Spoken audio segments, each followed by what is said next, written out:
Hello my dear friends, હું Bhavin માકડ studies નામની YouTube ચેનલની અંદર આપ સૌનું હાર્દિક સ્વાગત કરું છું. લાસ્ટ ટાઈમ આપણે કાળ વ્યવસ્થા જોઈ હતી. ગુજરાતના ઇતિહાસને મુખ્યત્વે 3 ભાગની અંદર વહેંચવામાં આવેલો છે. કયા કયા યુગ? તો કે પ્રાચીન યુગ, મધ્યકાલીન યુગ અને અર્વાચીન યુગ ખાતે. હવે અત્યારનો આપણો જે વિડીયો છે એ સિંધુ ખીણની સંસ્કૃતિ અને પૌરાણિક કાળ વચ્ચેનો જે સમયગાળો છે એનો વિડીયો છે. આ વિડીયો છે કઈ રીતનો છે તો આપણને ખ્યાલ હોવો જોઈએ કે સૌ પ્રથમ માણસ જન્મેલો ન હતો. આપણને પ્રશ્ન એમ થાય કે સૌ પ્રથમ માણસ જન્મ્યો છે? ના મિત્રો, માણસ સૌ પ્રથમ જન્મ્યો ન હતો. સૌ પ્રથમ આપણે વિજ્ઞાનમાં પણ ભણી ચૂક્યા હોય એ રીતનું અમીબા નામનો જીવ, દરિયાઈ જીવ અમીબા, જેને એક કોષીય જીવ પણ કહેવામાં આવે છે. આ એક કોષીય જીવ અમીબા છે તે સૌ પ્રથમ દરિયાઈ જીવ ઉત્પન્ન થયો હતો. ત્યારબાદ ધીમે થોડા વર્ષો બાદ ધીમે અમીબામાંથી દરિયાઈ જીવ ધીમે ઉત્પન્ન થવા લાગ્યા.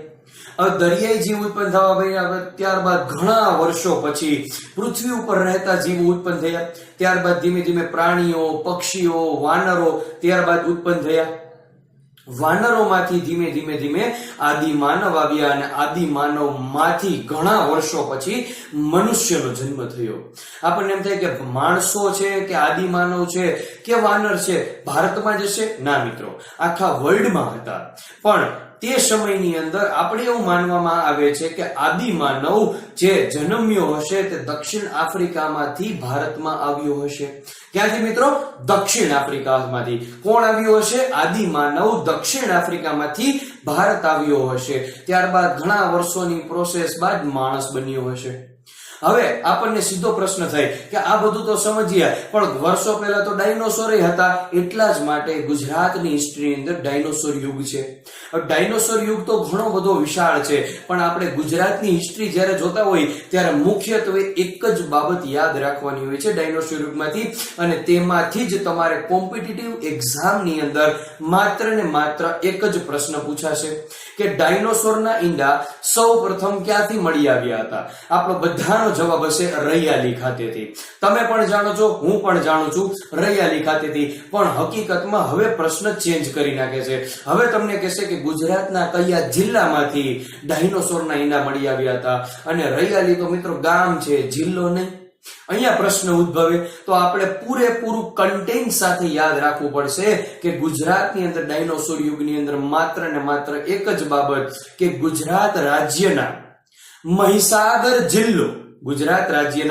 મહીસાગર જિલ્લો, તાલુકો કયો? બાલાસિનોર. કયો મિત્રો? બાલાસિનોર. કયો મિત્રો? બાલાસિનોર તાલુકો. અને ગામ કયું? રૈયાલી. રૈયાલી ગામ માત્ર એક યાદ નથી રાખવાનું, મહીસાગર જિલ્લો પણ યાદ રાખવાનો છે અને તાલુકો પણ યાદ રાખવાનો છે, બાલાસિનોર તાલુકો. ક્લિયર છે મિત્રો? આ યાદ રાખવા માત્ર એક જ પ્રશ્ન પૂછાશે કે ડાયનોસોરના ઈંડા. અને આ પ્રશ્ન અત્યારની આવનારની એક્ઝામની અંદર બહુ જ ઇમ્પોર્ટન્ટ બની જશે, કારણ કે હમણાં જ રિસન્ટ 2018 ના વર્ષની અંદર જ એક બાલાસિનોર માંથી જ પાછા ઈંડા મળી આવ્યા ડાયનોસોરના. મિત્રો જો અહીંયા ડાયનોસોરના ઈંડા પાછા મળી આવ્યા છે. ક્યાંથી?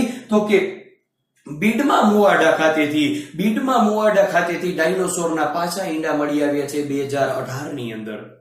આપ નોટ ડાઉન પણ કરી શકશો, મેં ખાલી પોઈન્ટ લખેલા છે. બાકી ધ્યાન દઈને એક વખત વિડીયો જોઈ લેશો એટલે તમને કમ્પ્લીટ યાદ રહી જશે.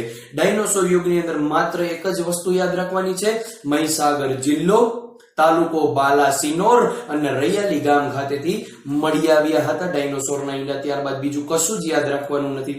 હવે આપણને એમ થાય કે આ આટલા બધા અવશેષો આપણને મળી આવે છે, આટલું બધું જૂનું પૌરાણિક છે, એ આપણને કેમ ખબર પડે? બરાબર છે, આપણે તો કઈ શોધવા જતા નથી. આપણે તો ખબર કેમ પડે કે આ અવશેષો આટલા જૂના છે, આ વસ્તુ આટલી જૂની છે, પહેલાનો સમયની આ વસ્તુ હશે? તો એના માટે મિત્રો C14 નો ઉપયોગ કરવામાં આવે છે. મિત્રો શેનો ઉપયોગ? C14 એટલે કે C14. એને કહેવામાં આવે છે કાર્બન ડેટિંગ પદ્ધતિ. કાર્બન ડેટિંગ પદ્ધતિનો ઉપયોગ કરવામાં આવે છે, જેના કારણે આપણે કહી શકીએ કે આ વસ્તુ કે આ પ્રાણી કે આ પ્રાણીનું હાડકું આટલા વર્ષ જૂનું છે. કારણ કે આપણે કોઈ પણ માણસ છે એ શ્વાસોશ્વાસ દ્વારા કાર્બન ડાયોક્સાઇડ જે છે હવામાં બહાર ફેંકતો હોય છે અને ઓક્સિજન વાયુ લેતો હોય છે, આપ સૌ જાણો છો. હવે મનુષ્ય મૃત્યુ પામે ત્યારબાદ એને કબરમાં દફનાવવામાં આવે, ત્યારબાદ એ ઓક્સિજન તો લેતો નથી કારણ કે એ મૃત્યુ પામી ગયો છે, પણ કાર્બન ડાયોક્સાઇડ એના શરીરમાંથી છૂટતો રહે છે, જેના કારણે એનું શરીર છે એ કોહવાતું રહે છે. એટલા માટે ઘણા વર્ષો પછી જ્યારે કઈ પણ એ શબ કે હાડકું જ્યારે મળી આવે તેના ઉપરથી આપણે કહી શકીએ કે આ કાર્બન ડેટિંગ પદ્ધતિનો ઉપયોગ કરી એટલે કે C14 નો ઉપયોગ કરી અને આપણે કહી શકીએ કે આ વ્યક્તિ, આ વસ્તુ કે પછી કોઈ હાડકું આટલા વર્ષો જૂનું છે. હવે આ બધું શોધવાનું કામ કોણ કરે? આપણને એ પણ પ્રશ્ન થાય કે આ બધું શોધતું કોણ હશે? ચલો કાર્બન ડેટિંગ પદ્ધતિ તો ઠીક છે, ચલો એ બધું સમજ્યા, પણ કાર્બન ડેટિંગ પદ્ધતિની ઉપયોગથી હું કે તમે તો જવાના નથી. તો એના માટે ગુજરાત સરકારે નહીં મિત્રો, ભારત સરકારે એક આખો ડિપાર્ટમેન્ટ બનાવેલો છે. આપણને એમ કે કયું ડિપાર્ટમેન્ટ હશે? ચલો મિત્રો, એ ડિપાર્ટમેન્ટનું નામ છે આર્કિયોલોજી ઇન્સ્ટિટ્યૂટ. અહીંયાથી થોડું કરંટ અફેર પણ આવી જાય. આર્કિયોલોજી ઇન્સ્ટિટ્યૂટની સ્થાપના ક્યારે થઈ? તો કે 1959 ની અંદર. 1959 ની અંદર માત્ર એની સ્થાપના કરવામાં આવી હતી. ત્યારબાદ ધીમે એને અપગ્રેડ કરવામાં આવ્યું. આર્કિયોલોજી ઇન્સ્ટિટ્યૂટને માત્ર ખાલી સ્થાપના જ નહીં, ધીમે અવશેષો ગોતવા માટે એને અપગ્રેડ કરવામાં આવ્યું. અપગ્રેડ કરવામાં ક્યારે આવ્યું? તો કે 1985 ની અંદર. 1985 ની અંદર. અને આ ડિપાર્ટમેન્ટ કઈ જગ્યાએ આવેલો છે? તો કે દિલ્હી ખાતે આવેલો છે. હવે મિત્રો, સ્થાપના ક્યારે થઈ આર્કિયોલોજી ઇન્સ્ટિટ્યૂટની? આર્કિયોલોજી ઇન્સ્ટિટ્યૂટની સ્થાપના થઈ 1959 ની અંદર. થોડા હિસ્ટ્રીની બહાર વયા જાય તો કે રાજસ્થાનના નાગોર જિલ્લાની અંદર પંચાયતી રાજની શરૂઆત પણ આ જ સમયગાળા દરમિયાન થઈ હતી 1959 ની અંદર. એ પણ તમે યાદ રાખી શકો. મિત્રો, તમને હિસ્ટ્રીની અંદર જો કોઈ પણ સાલ કે તારીખ યાદ ન રહેતી હોય તો કોઈ પણ બીજી ઘટના સાથે તરત જ એને જોડી દો, જેના કારણે તમને સચોટ માહિતી યાદ રહેશે અને કોઈ દિવસ ઓપ્શનનો સહારો તમારે નહીં લેવો પડે. બરાબર છે મિત્રો? તો આપણે આટલું શીખ્યા. સૌથી પહેલા કોણ આવ્યું? તો કે અમીબા નામનો જીવ આવ્યો. અમીબા કોણ હતા? તો કે એક કોષીય જીવ હતા. ત્યારબાદ ધીમે મનુષ્ય, વાનરમાંથી આદિમાનવમાંથી મનુષ્ય આવ્યા. આદિમાનવ ભારત ક્યાંથી આવ્યા હતા? તો કે દક્ષિણ આફ્રિકામાંથી ભારત આવ્યા. ત્યારબાદ ડાયનોસોર યુગ ચાલુ થયો. ડાયનોસોર યુગની અંદર આપણે શું સમજ્યા ભાઈ? ડાયનોસોર યુગની અંદર માત્ર ને માત્ર એક જ વસ્તુ, ડાયનોસોરના ઈંડા આખા ગુજરાતમાંથી નહીં, ભારતમાંથી નહીં, આખા વિશ્વના સૌ પ્રથમ ડાયનોસોરના અવશેષો ગુજરાતના મહીસાગર જિલ્લા ખાતેથી. ગામ કયું? ગામ રૈયાલી, પણ તાલુકો એનો બાલાસિનોર તાલુકો. બાલાસિનોરના રૈયાલી ગામ ખાતેથી મળી આવ્યા છે. આપણે એ સમજ્યા. ત્યારબાદ આ બધી શોધ કોણ કરે? તો કે આર્કિયોલોજી ઇન્સ્ટિટ્યૂટ કરવામાં આવે છે. અને એ ઇન્સ્ટિટ્યૂટની સ્થાપના ક્યારે થઈ? 1959 માં. અપગ્રેડ ક્યારે કરી? 1985 ની અંદર. કઈ ખાતે વડુ મથક આવેલું છે? તો કે દિલ્હી ખાતે. ત્યારબાદ આપણે એક વસ્તુ જોઈ કે આ કાર્બન ડેટિંગ પદ્ધતિનો ઉપયોગ થાય છે, એટલે કે C14 નો. હવે આપણને એમ થાય કે સૌથી પહેલો માણસ કોણ હશે? બધાને પ્રશ્ન થાય સૌથી પહેલો માણસ કોણ હશે? બરાબર? આ તો મિત્રો એક વાત છે અને ત્યારથી આપણે કોઈ નક્કી નથી કરી શક્યું, પણ જેવી પુરાણોમાં લખેલું છે અને જેમ હિસ્ટ્રીના શોધખોળ થતા જાય તે પ્રમાણે આપણે જાણી શકીએ છીએ કે સૌથી પહેલો માણસ એટલે કે વૈવસ્ત મનુ રાજા હોય છે. ઘણા એને મનુના નામથી ઓળખતા હોય છે કે સૌથી પહેલો મનુ ભગવાન, સૌથી પહેલા મનુ રાજા, અથવા તો અમુક લોકો કહેતા હોય છે કે વૈવસ્ત મનુ. આ વૈવસ્ત મનુ સૌથી પહેલા માણસ હતા એવું માનવામાં આવે છે. ત્યારબાદ તેમનો પુત્ર એટલે કે સયાત્રી. બરાબર? પણ આપણે એ યાદ રાખવાનું છે, આ પુત્રી નથી, પુત્ર છે મિત્રો. બરાબર છે? સયાત્રી છે એ પુત્ર છે. અને આના સમયથી જ પૌરાણિક ઇતિહાસની શરૂઆત થઈ હતી.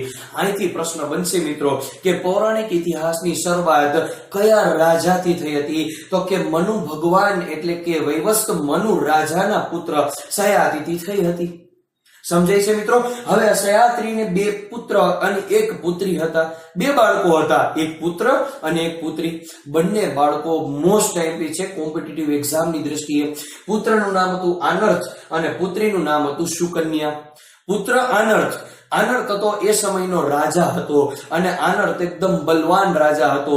તે સમયમાં કહેવાતું હતું, તે સમયમાં તો આપણું ગુજરાત હતું નહીં, તે સમયમાં હાલના ગુજરાતના દક્ષિણ ગુજરાતનો ભાગ, મધ્ય ગુજરાતનો ભાગ અને ઉત્તર ગુજરાતનો અને સૌરાષ્ટ્રનો ભાગ કમ્પ્લીટલી આનર્ત પ્રદેશ કહેવામાં આવતા, કારણ કે ત્યાં આનર્ત રાજાનું શાસન ચાલતું હતું. આનર્તનો એટલો દબદબો હતો કે આનર્ત નામના રાજા ઉપરથી જ એના પ્રદેશનું નામ પડી ગયું આનર્ત પ્રદેશ. એટલા જ માટે આપણા ગુજરાતનું જો જૂનું નામ જોવા જાવ તો આનર્ત પ્રદેશ છે, જે આપ સૌ જાણો છો. આપણને એમ થાય કે પુત્રી કઈ રીતે ઇમ્પોર્ટન્ટ, તો પુત્રી એટલા માટે ઇમ્પોર્ટન્ટ છે કે સુકન્યા નામની પુત્રી તેમને જે રાજા સાથે લગ્ન કર્યા હતા તે ભૃગુ કચ્છના રાજા હતા. ભૃગુ કચ્છ એટલે કે હાલનું ભરૂચ જિલ્લો, ભૃગુ કચ્છ એટલે હાલનું ભરૂચ જિલ્લો. અને તેમના રાજા એટલે કે ચ્યવન ઋષિ. ચ્યવન ઋષિ, આપણે શિયાળામાં પેલી એડવર્ટાઇઝ આવતી હોય છે, તમને ખ્યાલ હોય તો ચમનપ્લાસની. આ ચમનપ્લાસ છે એ ચ્યવન ઋષિના નામ પરથી પડ્યું છે. બરાબર છે મિત્રો? તો શરિયાતીના લગ્ન કોની સાથે થયા? ચ્યવન ઋષિ સાથે. અને બંનેનો એક પુત્ર એટલે કે દધીચી. દધીચી નામનો પુત્ર, જે આપ સૌ જાણો છો કે દધીચી નામનો જે પુત્ર હતો તે સમયની અંદર દાનવોનો ખૂબમાં ખૂબ પ્રકોપ હતો. ઇન્દ્ર રાજાએ કહ્યું કે જો દધીચી ઋષિના અસ્થિથી એટલે કે હાડકાથી કોઈ અસ્ત્ર બનાવવામાં આવે તો જ આ દાનવોનો વિનાશ થઈ શકશે. ત્યારે મિત્રો દધીચીએ પોતાના જાંઘના હાડકામાંથી, જાંઘ એટલે કે સાથળના હાડકામાંથી પોતે સાથળનું હાડકું ઇન્દ્ર ભગવાનને અર્પણ કરી દીધું અને એમાંથી અસ્ત્ર બનાવવામાં આવ્યું અને એ અસ્ત્રનો ઉપયોગ કરી અને દાનવોને ભગાડવામાં આવ્યા. એટલા માટે દધીચી ઋષિ ઇમ્પોર્ટન્ટ બની જાય છે. એક્ઝામની અંદર પ્રશ્ન આવશે, દધીચીના પિતાનું નામ શું છે? દધીચીના પિતાનું નામ શું છે? ત્યારે આપણને ખબર હોવી જોઈએ કે ચ્યવન ઋષિ.